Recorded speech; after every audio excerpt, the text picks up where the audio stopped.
এমন শব্দ শুনব আশা করিনি। আমি জানি আপনিও না। তারেক রহমান বললেন, গুপ্ত সুপ্ত।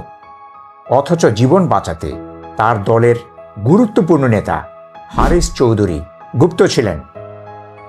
নিজের নাম বদলে রেখেছিলেন মাহমুদুর রহমান। অনেকে বাড়ি ছেড়ে মাঠে ঘাটে প্রান্তরে লুকিয়েছিলেন। আর যারা প্রকাশ্যে ছিলেন, যেমন ইলিয়াস আলী, জীবন দিতে হয়েছে তাদেরকে। জীবন বাঁচাতে তারেক রহমান নিজেও পলাতক ছিলেন। আজ তিনি একটা দলকে গুপ্তসুপ্ত বলছেন। কিন্তু পার্থক্য এখানেই, পলাতক হওয়া আর শত্রু শিবিরে ঢুকে কাজ করা এক জিনিস না। ইনফিল্ট্রেশন সহজ কাজ নয়। এর জন্য লাগে অসাধারণ মেধা, দুঃসাহস আর লক্ষ্যে অটল থাকা। ইতিহাস দেখুন।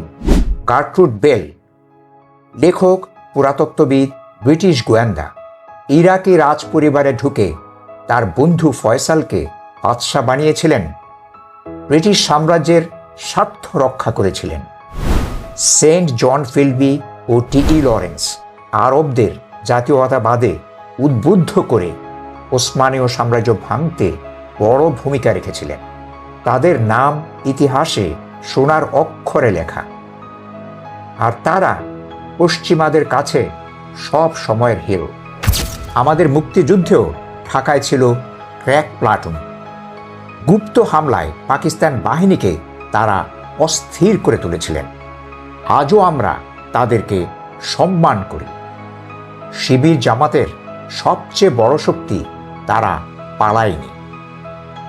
ছদ্মবেশে শত্রুর ভেতরে ঢুকে ক্ষমতাকে দুর্বল করেছে, যে কারণে হাসিনা পালিয়ে যেতে বাধ্য হয়েছে। আর আপনি তারেক রহমান দেশে ফিরতে পেরেছেন। এই বাস্তবতা না বুঝলে জাতীয় নির্বাচনের ফলাফল হবে ক্যাম্পাস নির্বাচনের মতো। লিখে রাখুন।